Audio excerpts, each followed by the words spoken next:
Hey, it's Heit for Emerging Artists and Trends. I'm here with my friend, James Randall. How's it going, James? Pretty good. What's going on? All right. Now, it's been a while since we talked about your music, and I want to ask you a bunch of questions. I'm here to answer your questions. All right. Tell me why this topic of suicide prevention is relevant for you now. What is the suicide prevention video about? Well, the topic's relevant to me now, and always has been relevant because I've lost a couple people to suicide. But with everything that's going on in the media with Kate Spade and Anthony Bourdain, we've seen a spike, and the topic has become more prevalent amongst my friends on social media, and I see a lot of sharing of the word. And with the video for How Do You Feels, trying to change that dialogue into more than just sharing the hotline and the hashtag of the word suicide, because I don't think that's helpful or productive. So that's kind of what I'm on. Well, I'm glad you're doing this, because I don't know of anyone who's taken this kind of approach to handling this topic. I'm pulled to it, so yeah. Yeah. So, are you going to be playing guitar in this new album? A lot more guitar. There was some guitar on my 4th record. This is now my 5th record, and I've got guitar for every song. I'm still in mix down stage. I might have to sacrifice the guitar on the first single, but there will be guitar on the How Do You Feel song for sure. All right. I noticed the sound and the message of your album is a complete departure from your previous work. What life experience brought about this change? Well, I was trying to be a service-oriented artist with my energy for the last few records, just trying to make something step outside of the world that we all know, and my friends' experience of the world, just make something you can kind of feel good to and vibe with. It wasn't really about my life or anything. Yeah. Now everything that I'm writing is just about my life, which isn't really like pretty all the time. The last year has been difficult for everyone, but especially for me, difficult and trapped in my own pain, in my own circumstance. So this record is pretty much just about that. Yeah. And I hope it resonates with somebody. I'm sure it will. It's actually quite profound, some of the things that you talk about, sing about. What can I say? Yeah? So, tell me how you see pop culture has changed in the face of the Me Too movement. It's interesting to hear a male perspective on the Me Too movement. Yeah. I don't know. They think my first single has a lot to say on the Me Too movement. I don't think I really want to give anything away. I'm stuttering over myself. All right. Right now, because I'm just biting my tongue really bit. I was going to say something else. Emojis seem to play a significant role in your campaign for suicide prevention. Can you tell me more about it? Emojis are the universal language we have right now. Social media and the internet's a strange place, but I see a lot of people that post as if they don't care about what they're doing, or what they say doesn't really matter that much. They're just having fun, but that's our #1 way of interacting now. It's our #1 way of communicating with each other. And emojis, other than Google Translator, is the only way for us to really express our emotion towards one another. I think it's a good language for the mental health narrative. Okay. So, where did you record your album? This last one I recorded at Suburban Standard Studios in San Jose. It's like a private little basement studio. Got all of the equipment, but it's just one engineer. I recorded my 3rd album with him, the Freedom album, which was all acoustic, and we had a good experience together. So he actually ended up fronting me the studio time. So That's really cool. Yeah, it's an accomplishment for me, for sure. We've done 3 songs that are now in post-production. Still have to mix down. But I was able to get in there and track over the summer with him. And we're hoping to do a 4th song before the fall hits for an October release. Just focused now on the campaign for the suicide prevention music video. So how many songs are on the record? Well, the Vandal record is actually an album that I'm releasing as EPs. So it's like a 3-part album. This first part is 3 or 4 songs, depending on if I have enough time to get the 4th one done. It's the suicide prevention song, a breakup song called The Light, and then a song called No More. It's a rap song. So there's 3 that I'm hoping to get out October or November. But I haven't finalized the master. We're still in post-production. So hoping to maybe fish it around, see if anybody wants to take part in the release prior to finishing it. That's why we're here. Yeah? One reason why we're here. Well, it seems like you've got a wide range of topics that you're covering on your songs. Yeah, I guess it depends. It's all in the eye of the beholder. I mean, it's just me. I mean, I guess it's a selfish album this go around. Like I said, I haven't really been expressing my life at all since my breakout in 2015. I've spent a lot of years expressing myself and my life and my music on the East Coast, but never in this domain.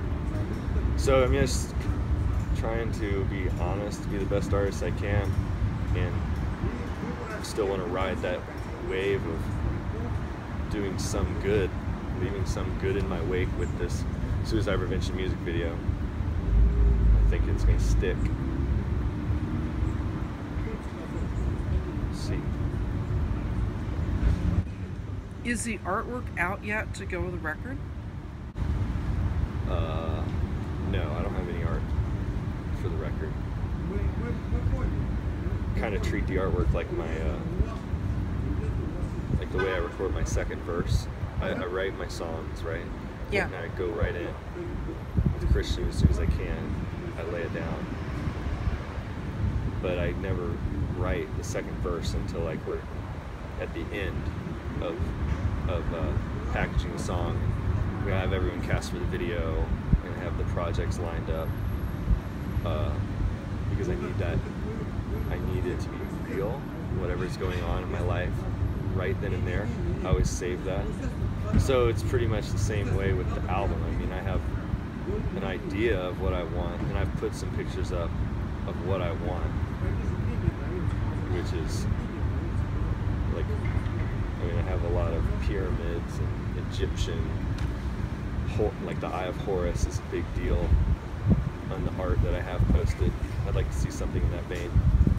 But once I have the 3 songs and I can put the teaser for the video up, have a release date in mind, that's when I pretty much jump the gun and hire somebody for some art. Give them the 3 songs, say do something, whatever they come up with, we'll just put it out. Either that, or I'll wait till the last minute, not have anything, just use my middle finger as the cover. Vandal. Fuck it.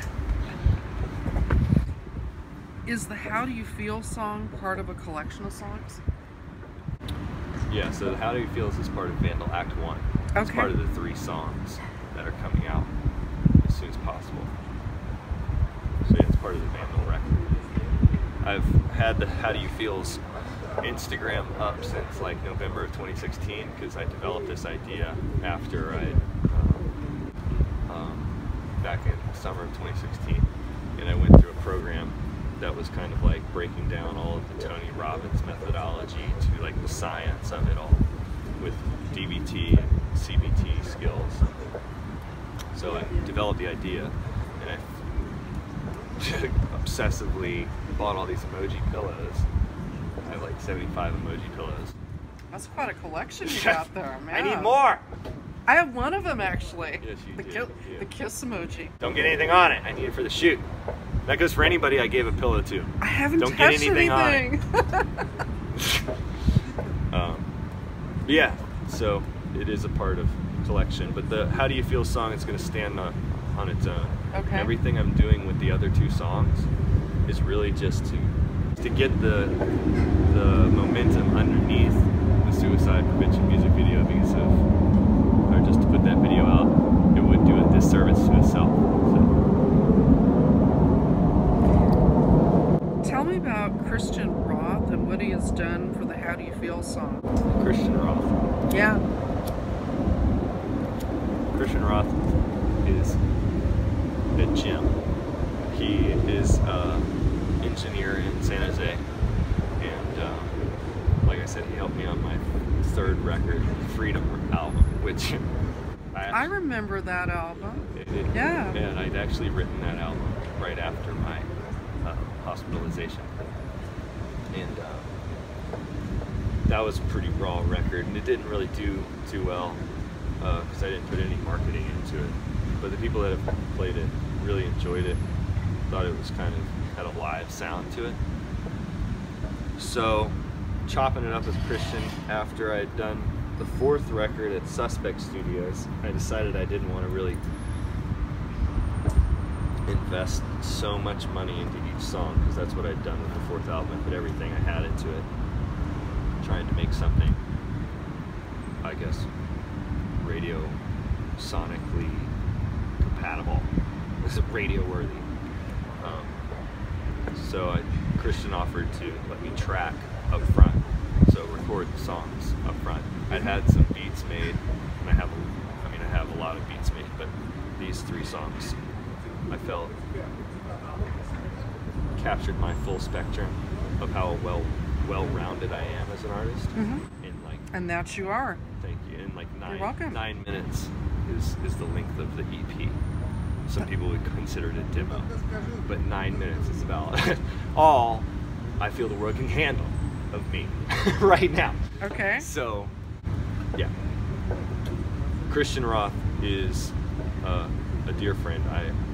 When I first did the Freedom album with him, I decided I'd like to work with him off and on indefinitely, as long as I could.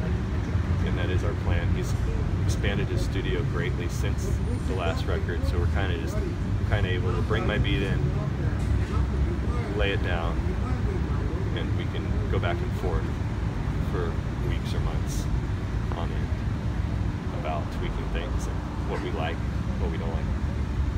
But I'm hoping to finish all of the Vandal record with him. There's going to be at least 6 more songs, but that's going to be throughout the next year. So it's not going to be like one release date. It's going to be in series. So no more How Do You Feels in the Light, the first 3 songs off Vandal Act 1. It's like October, November. Okay. What does Vandal mean, by the way? I'm really curious. A vandal is someone that destroys something beautifully on purpose. Okay. Hence the word vandalism. My friends call me Randall Vandal.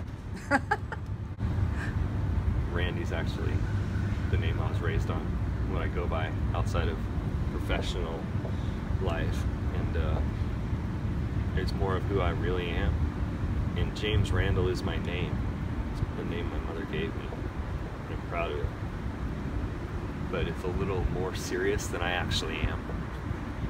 So I just chose the name Vandal because, I don't know, I've put all this time and energy and money into myself as James Randall, and I'm going to tear it down, just show my spinal cord at this point, because trying to build something positive for myself didn't really work out. But the Vandals are also a group of people. Look into the history, the metaphorical history of who the Vandals were is pretty interesting, but I'm not really going to talk about that. All what right. it means for me is, you know, in order to come to my full fruition, I'm going to have to strip everything down. And a man sometimes needs to lose it all in order to be it all. So that's kind of what I'm on. So this album is real for you. It's just like your real life. I guess. I mean, yeah, I say a couple things that aren't real on the album that haven't happened. But yeah, it's just what's going on with me right now, I guess. Thanks for calling me out here. Oh, you're welcome. Well, thank you so much for meeting with me today. Thank you. I appreciate it. See you soon.